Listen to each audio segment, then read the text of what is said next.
How's everybody doing?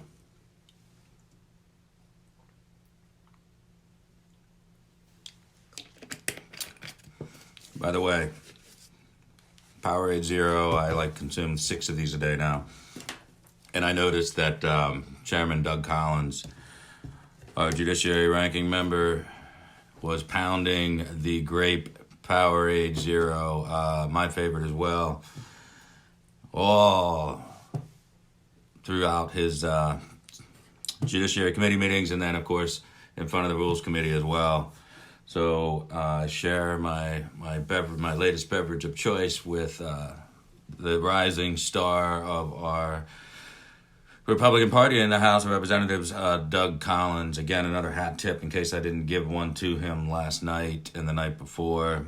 Doug Collins performed admirably, and I have been getting a ton of positive feedback on the maturation of Kevin McCarthy as our minority leader. I don't know what he has done, but the maturity level and the polish that he has put on in the last year and a half has been nothing short of breathtaking at times. I mean, he's really playing the role perfectly. Great press conference today. Very serious, somber tone that was only purported to be held in the Democrat caucus, and with Pelosi coming out, hungover clearly this morning, wouldn't take any questions on the impeachment. Imagine being the Speaker of the House and you have just passed the third out of 240 plus years of American history. You have just passed only the third presidential impeachment through the House of Representatives, only to appear before the press hours later and refuse to answer a single question on impeachment. It is profoundly dumb. And I thought that Kevin McCarthy just followed up perfectly. I use my mother as a gauge for a lot of this stuff. She'll text me and stuff like that. Sometimes she even watches some of this stuff, but she won't comment or anything. So, but feel free to say hello to my mother. She did remark today that she has noticed Kevin McCarthy grow into this role, and having been a politician for 14 years in the State House, she knows how hard it is to be a leader of a caucus, to deal with situations like this and keep all the egos together. Because remember, there were 3 or 4 seats of our congressmen that were pretty handily won by Hillary Clinton in 2016, but yet they stuck together, and I'm sure they had some beef with this whole process. But Kevin McCarthy has kept everyone in line, and my mother just sent a text indicating that even she had noticed this unprompted from me. She noticed McCarthy is doing very well, and in her own little way said that she couldn't make it through the whole Trump rally because he kept talking too long. But she did say that she just wished that Trump wouldn't have sent Dingell to hell, which is kind of funny. I actually chuckled out loud on that one because that was all certain people in the media wanted to talk about today, was Trump's little Dingleberry joke. And for people who don't really know who Dingell was, he's kind of a legend more in D.C. than he is in Michigan, where he served. And all due respect, was a World War II veteran. But he was the ultimate swamp creature. Dingell was in for 59 years. And then in a very swamp-like fashion, Dingell snuck his second wife, who's like 30 years younger than him, when he left Congress, snuck his wife that you probably saw on Neil Cavuto today if you were a glutton for punishment. And she's very noticeable because her eyes are very close together and she has a very odd physical appearance. And Neil Cavuto is an asshole, so I'll have to send a segment with that. But it's pretty funny that Mom said that Trump sent Dingell to hell. I think that probably is a little outside of his jurisdictional powers as president, but, who knows. Now, moving on to the mysterious case. Get your Scooby snacks out, kids. Yeah, that is a good point, Obi, that Dingell spent, and I mentioned in my tweet last night, Dingell spent the last 2 years of his life basically tweeting at Trump like a teenager, and at one point did tell Trump to go to hell. So I think it's pretty funny. Trump did lower the flags, have staff in Washington when Dingell passed away, so he did his job already. If he wants to make a joke about Dingleberry, let him go and have his fun. Get your Scooby snacks out, get the mystery van. Let's all jump in together and try to figure out why the House left town today and kept their little articles of impeachment in the oak wooden boxes.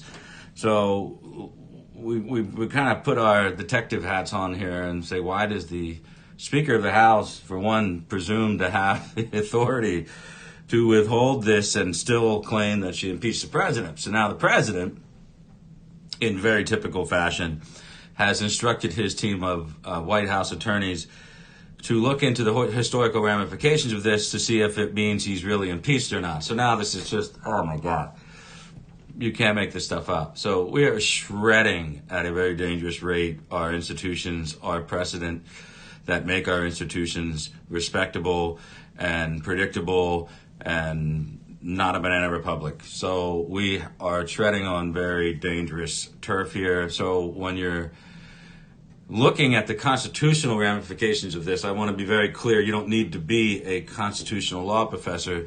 You merely need to understand how the Constitution is written, what certain words and phrases were intended by the framers throughout the document, and then you'll pick up on what is possible and not possible. And then, of course, the precedent set, the stare decisis set by the Supreme Court, which otherwise is known as precedent. Now, that does not intrude into this aspect of impeachment much, only to the questions of executive privilege and the Nixon case. So, what are we looking at first here? Okay, well, the first thing we're looking at, problem-wise for Nancy, is that, and this is very ironic, because I don't want to give 4D chess credit level to Mitch McConnell, but let me note this. When Mitch McConnell let the exceptional mission undertaken by Lindsey Graham to get 50 Republican senators to sign on to a resolution, now granted, that was never brought up for a vote, but they signed on to a resolution basically calling the process in the House unfair and lacking in due process. Now, if you recall,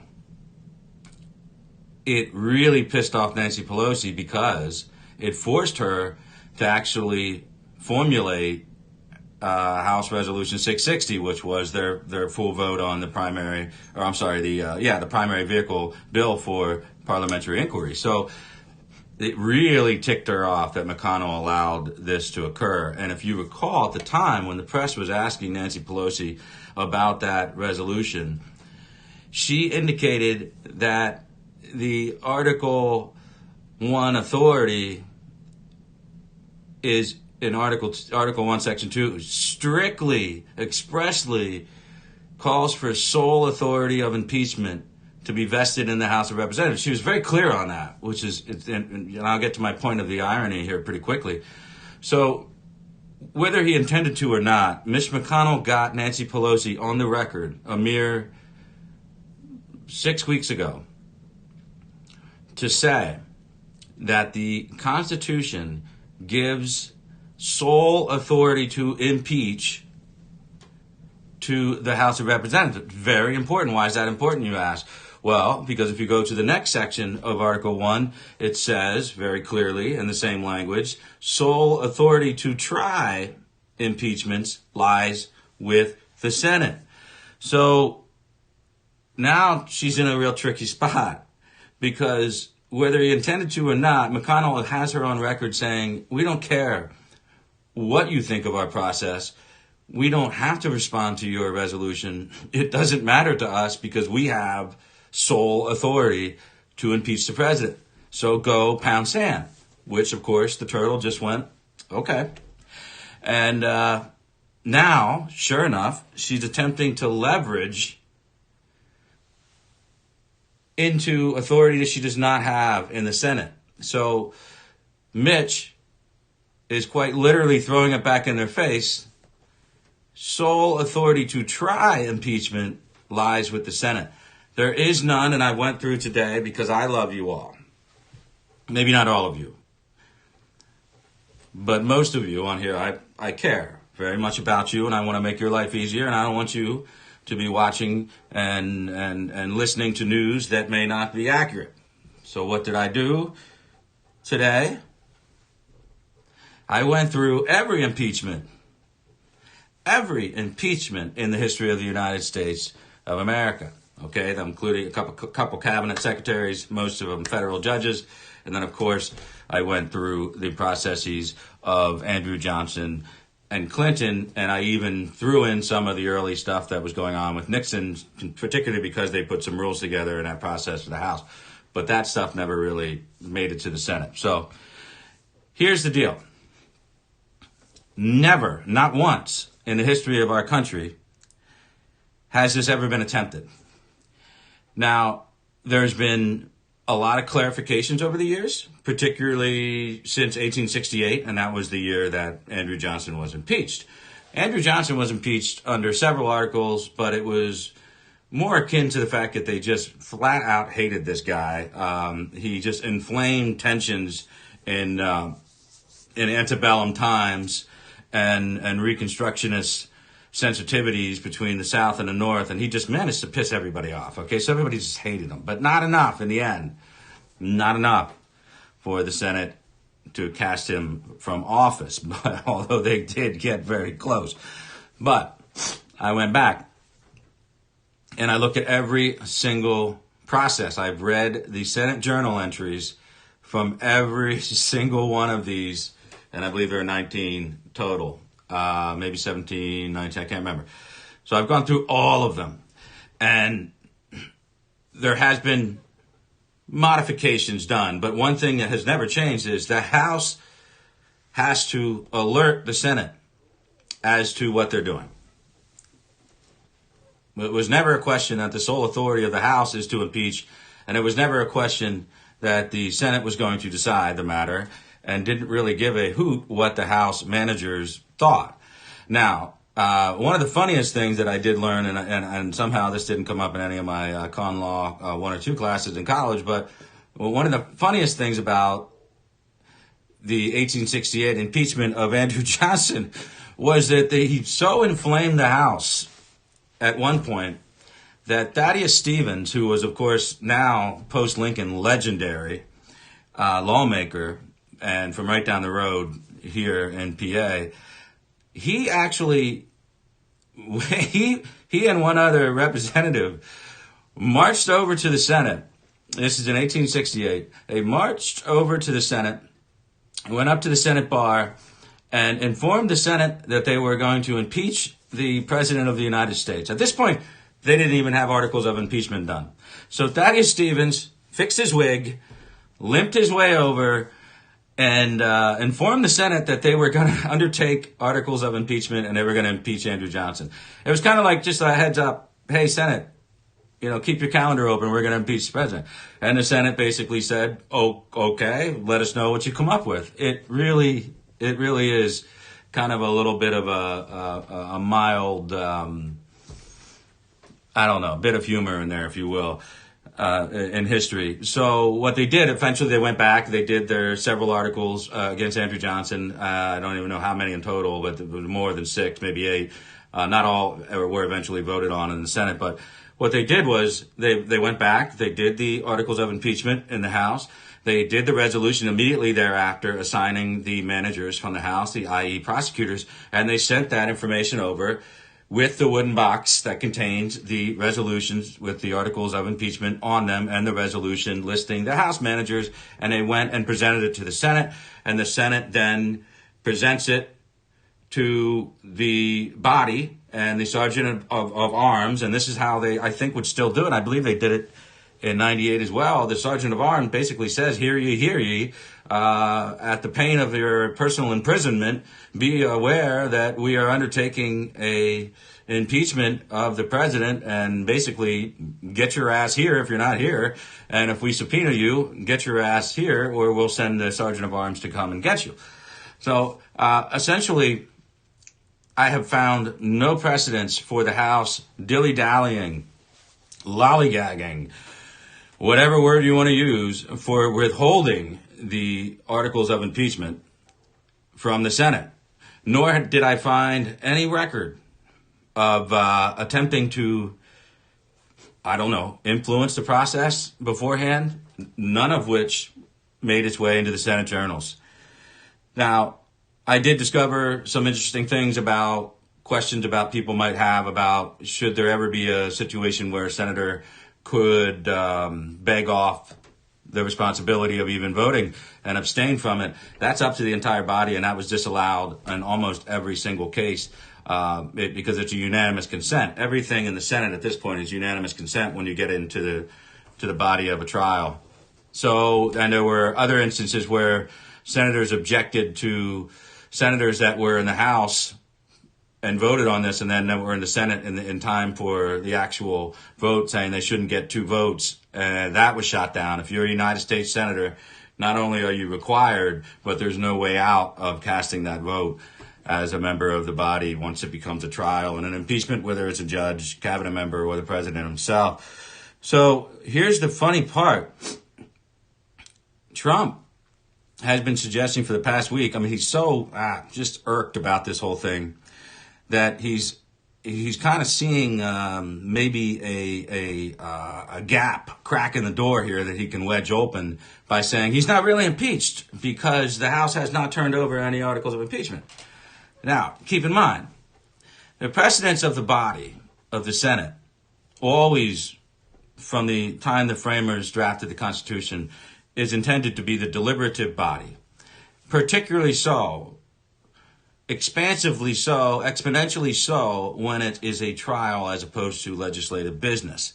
So it's odd that Nancy Pelosi would bother with this. Now, what will happen between now and January 6th? Nothing can happen.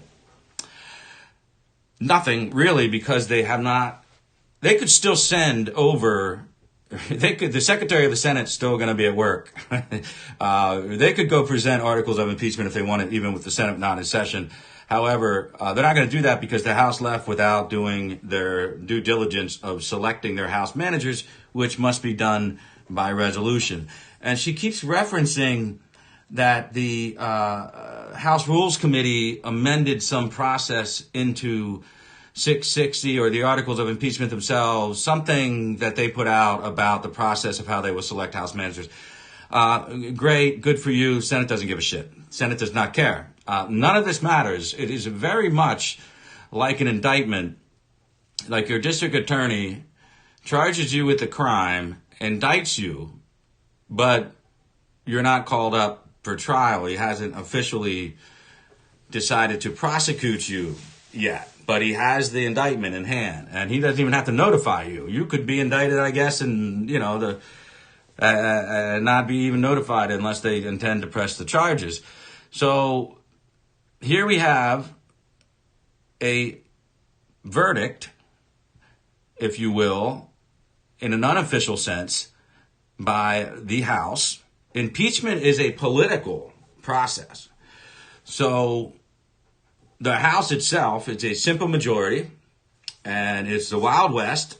So we tried to have a process in the House, which is just as set in precedent pretty much as the Senate. They violated it. They violated it left and right, the fairness, the due process, the ability for the president to, cross-examine and the minority party to bring in witnesses. They violated all of that.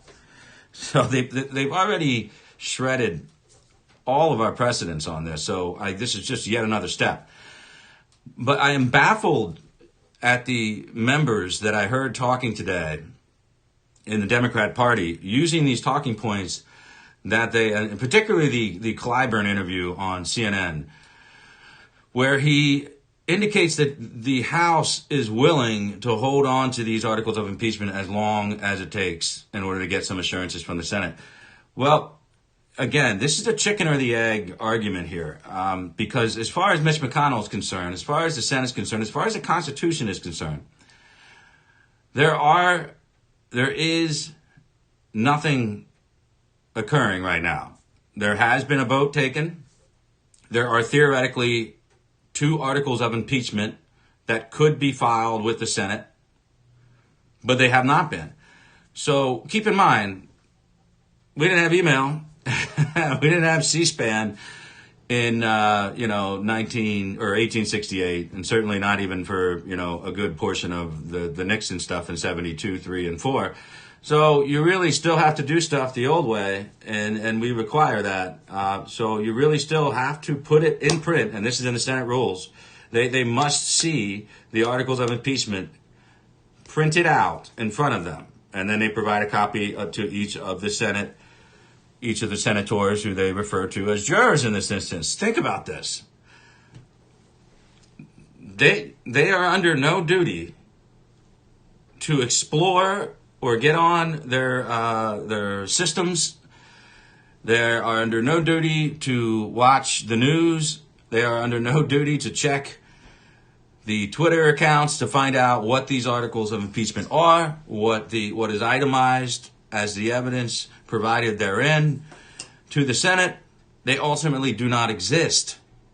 Therefore, they cannot call up any action on this. Any suggestion from anyone that Mitch McConnell could theoretically call up a resolution that would somehow dismiss the House and what they're doing, now you're just crossing the old pissing streams, and none of that's going to make a difference to anybody.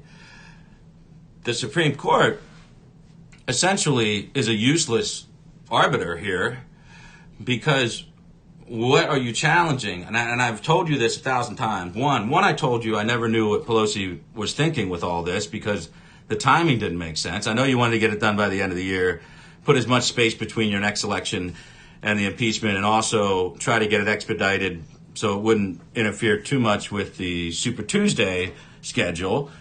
But now I see that perhaps she intended to do this all along and leave it in perpetuity. And if you've been listening to me discuss my boring lessons of con law, you will know that Thomas Jefferson insisted that this be such a privileged motion, impeachment, that it carry over from one congressional session to the other, as no motion would otherwise or a resolution be able to do. In fact, that's exactly what happened under Bill Clinton's impeachment process. It went from the end of 98, sine die, over to a brand new session in January with the Senate for a trial. And I just can't imagine that Nancy Pelosi is going to pocket veto, essentially, 2 articles of impeachment. I don't know how long she holds them, because she could hold them briefly in the beginning of January, and she could hold them for the purposes of trying to extract some type of agreement from Mitch McConnell. But then, of course, Mitch McConnell has made it very clear, including from the floor of the Senate today, that would be unconstitutional for him to do so. So it's very, very muddled. Certainly not a very clear situation for anyone. Constitutional attorneys need not apply. Former parliamentarians need not apply, because you are in uncharted territory here. There is no particular guidebook here. We are off the pages, off the map, and into the vodka-soaked brain of Nancy Pelosi and her psychotropic, pill-popping constitutional scholar Larry Tribe. So we are definitely off into La La Land here. So Pelosi can pocket the 2 articles of impeachment. She need not pass the resolution to create the post of managers by name, which is mandatory for the Senate to be in receipt. She could merely reference that the House has done their job and that the Senate needs to be fair about theirs, which would be really just about the height of hypocrisy. And if you're watching the public and the polls, you know that this push in favor of moving past impeachment and getting on with this process and putting it behind us comes from the unfairness of it all. It's not necessarily in deference to the president or even to the booming economy. It's about due process, the violations of precedent, and the fact that this is becoming unseemly and it's becoming something that the world is noticing. So I would think she knows she can't hold on to these things in perpetuity. But there is nothing in the Constitution that forbids her from saying, okay, we've got two articles of impeachment. We're going to hold them and see if Trump wins re-election, but we hold the Senate, we'll impeach him or we'll send it over then. I mean, literally, she could hold it till the next election. I mean, because of Jefferson's insistence about the privilege motion and resolution of impeachment, it's astounding what could be done with it. Then the question becomes, legally, did the president in fact ever get impeached then? And the answer to that is yes, because the sole power of impeachment, which is a political process in the House undertaken in a pretty nakedly brazen political way, and I think that even the founders knew that that would be something that happened occasionally, and it certainly did with Andrew Johnson. So a generation after our founders had passed away, a mere one generation, we had already had it, and certainly the Senate acted accordingly and entertained it in a serious fashion, and then of course could not pull the trigger on it because they feared the long-term damage. And if you go back and read the journals, you'll see some of these senators who absolutely hated Andrew Johnson and would like nothing more to remove him from office just could not bring themselves to do it because they know that it would be a permanent change to the, quote, political machinery. And they didn't want to do that. They had a lot more respect for the Constitution one generation removed from its inception than they do now, as far as the Democrats are concerned. So I think that that's not going to happen. My prediction is Pelosi's not done seeing where the talking points are going to work and not work, seeing how people are going to react with their families over the holiday season, seeing the president perhaps get a little bit too greedy in this process and keep impeachment alive as a subject and bitch and moan about it and what she's doing, and seeing if she can't get the public back into the fold a little bit more. And I think by the time everybody comes back to work on January 6th, I think she'll see that the anecdotal evidence is not even present, certainly not the empirical data borne out through polling. So at that point, she will call out in unison with Chuck Schumer an unfair process in the Senate. So what she's seeking to do, I imagine, this is my personal guess, what she's seeking to do is let this marinate for 3 weeks or so, and then come back, attempt to bully the Senate in some fashion, which of course, here's the real big issue. Here's why I wanted to jump on. Here's why I wanted to talk to you guys. Because I wanted to tell you something. I know a lot of you are concerned about Mitt Romney. I know a lot of you are concerned about Cory Gardner and Susan Collins and Lisa Murkowski and certainly everybody's got a Lamar Alexander, Mitt Romney real combo problem here. But let me tell you something. The quickest way to get everybody lined up behind Mitch McConnell like a shadow on a high noon day is to attack the institution. Senators are,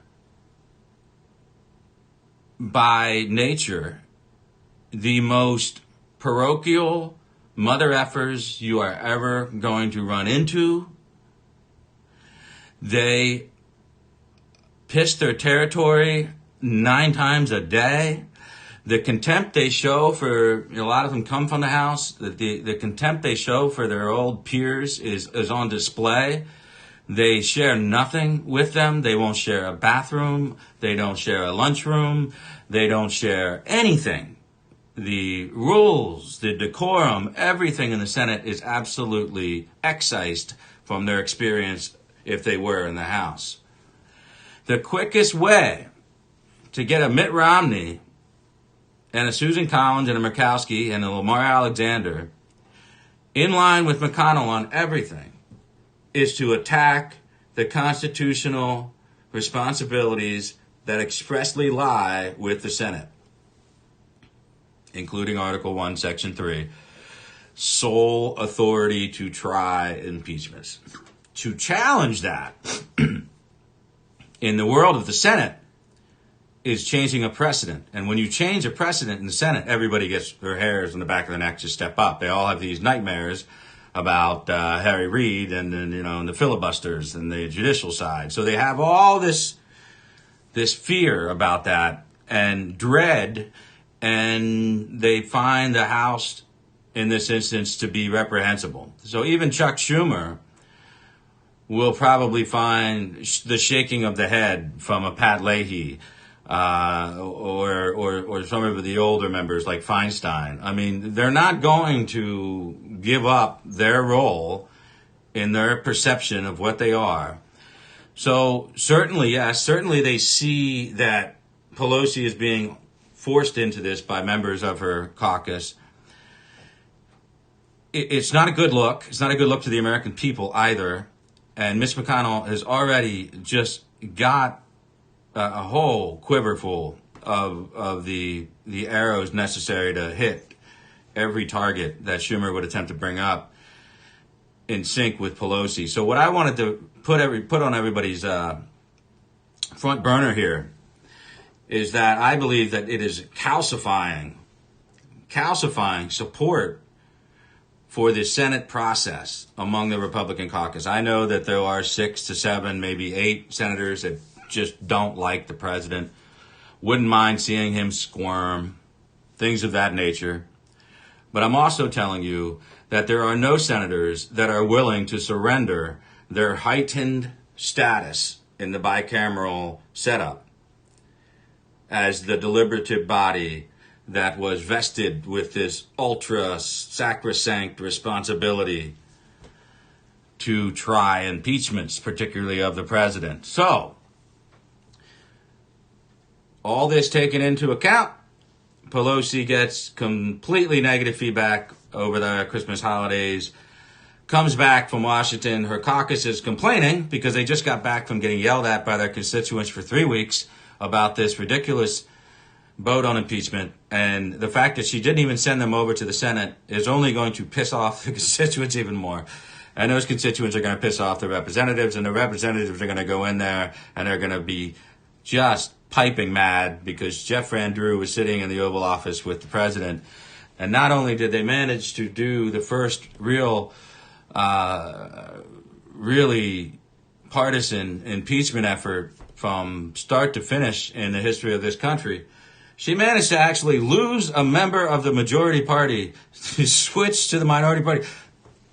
As the president said today, I'm not quite sure that has ever happened. I'm sure it's happened at some point in history, but I'm not aware of when it was. She managed to not only lose on the second article three Democrats, but she lost a Democrat to the Republican Party, which is just astounding. That's how bad the optics are on this thing.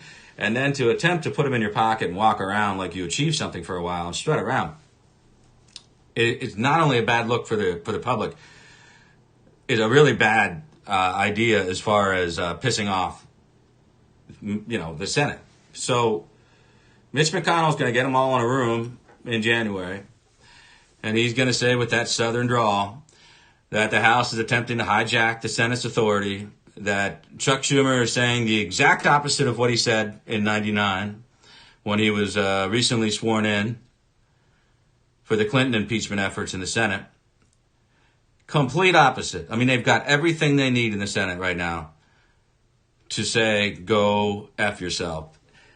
No leverage at all for Pelosi. There's none. And to hear these ridiculous theories put forth by so-called constitutional scholars that the Constitution doesn't demand that the House present the articles of impeachment.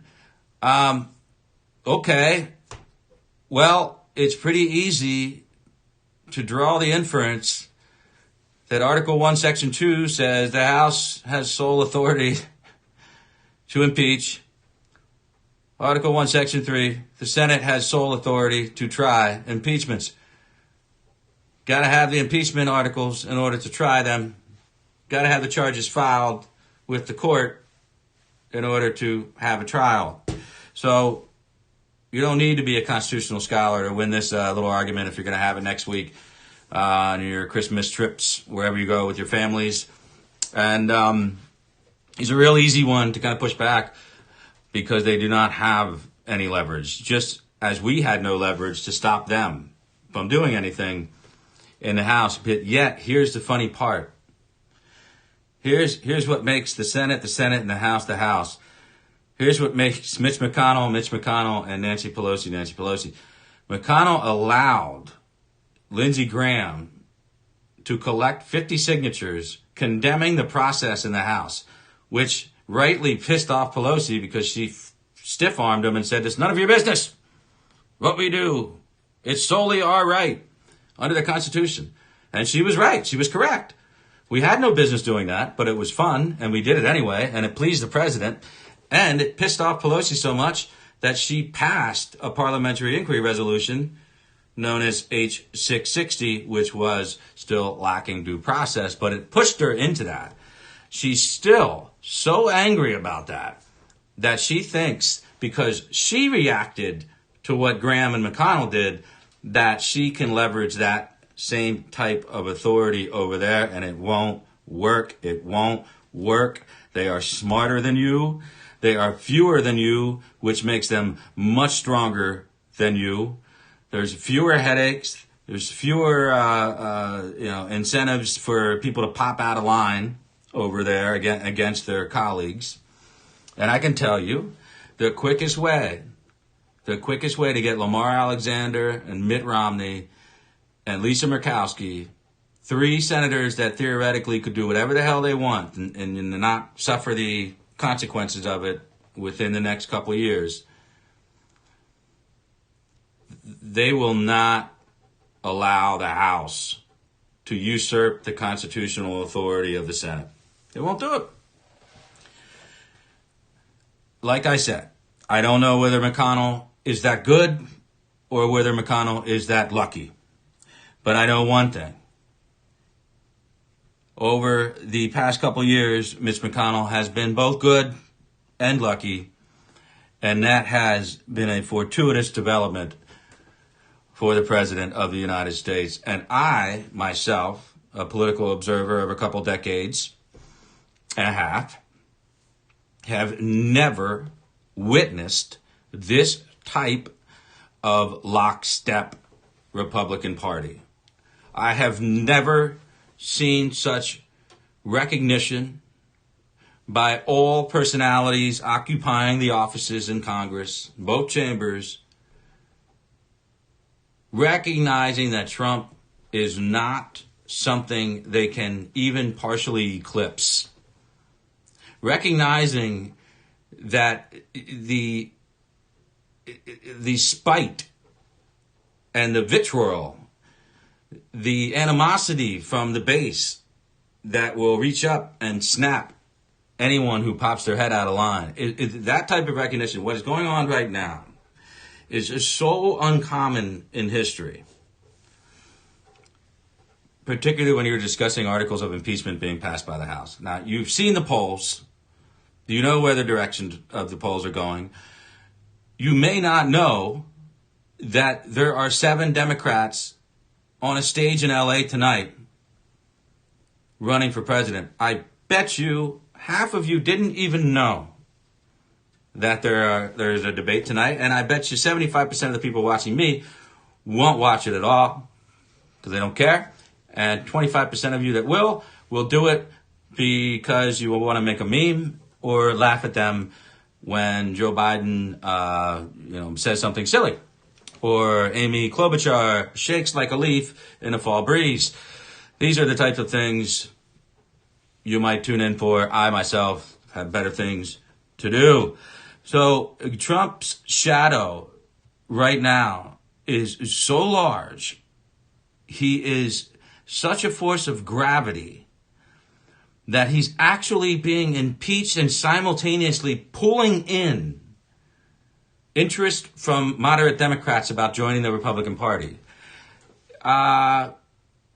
This is why political science is not really a science, because this is not a calculus equation that you can explain. This is sheer will. This is a dynamic being pushed forth by Trump's will to assert himself, his vision, his personality into this vehicle of transformation and disruption that cannot be equaled.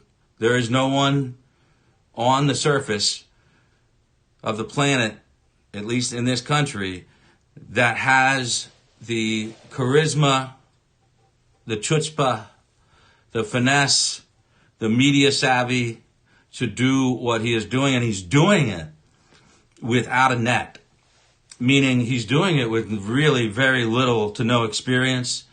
He's walking blindly through a lot of this stuff, which is why he throws out a lot of weird stuff on Twitter or to advisors that make no sense at all. But every now and then he hits a real winner that no one else is thinking about. I mean, I've long maintained that American politics is mostly static and without, real quick development. It's because we not only learn incrementally in this country, but we become indoctrinated. And it's certainly that way in Washington, where everything is just built incrementally. Donald Trump comes in, and he comes in at the 50th floor. He didn't go up the first 50 floors. He doesn't even know what's on the first 50 floors of the building. He comes in at the 51st, rappels off the ceiling into the 50 and goes right up to the top. And he's at the top of the building, and he may have seen half of it on the way up. But he doesn't know. He has no fundamental foundational understanding. And that is his power. That is his strength. He is not imprisoned by the logic and the basic linear thinking of all politicians who go through a learning process. It's all incremental. Step 1, 2, 3, 4.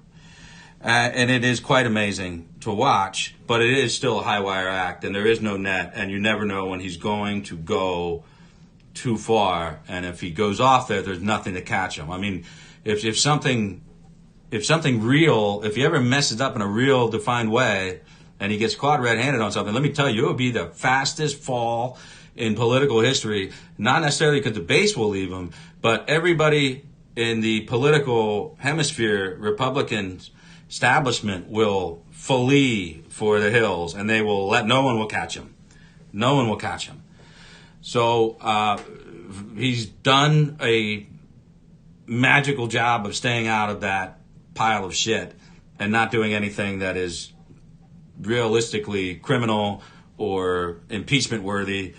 And if he has, we would have found out about it by now, because they have gone down his throat and up his ass and over every inch of his skin, from county DAs to state AGs to the entire Department of Justice. This guy has been I can't tell you anybody's been combed over like that. I probably shouldn't use comb over as that term when I'm referencing Donald Trump. But anyway, the man truly is not going to be knocked off the pedestal or the bully pulpit by Nancy Pelosi. If you don't know that by now, I'm sorry. You probably haven't watched politics very long. Nancy Pelosi is probably the most overrated politician in the history of politicians. She's not LBJ. I really don't know where people get all this stuff from. Her biggest achievement legislatively was ushering through the disastrous Obamacare, and that cost them 63 House seats. So when I tell you that 2020 is lining up to be like 2010, what I mean by that is they have given us a game plan, not just the NRCC, but the RNC. They have given us a game plan to go after 2.5 dozen districts with one message.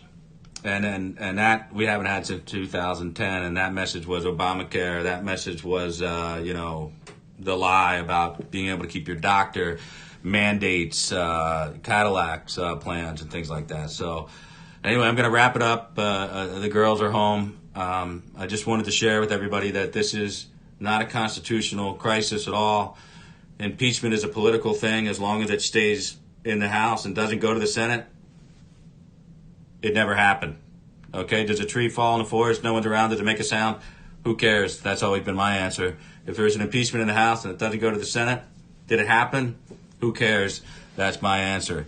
So, again, I'll see you Saturday night, 11 p.m. on MAGA Coalition YouTube, and probably simulcast on this one. So thanks for tuning in, everybody. Have a great weekend. Thanks for watching the MAGA Coalition channel. Remember to subscribe to our channel and turn notifications on to get the best political analysis that is free of clickbait and gaslighting. Because in a world of universal deceit, telling the truth is a revolutionary act.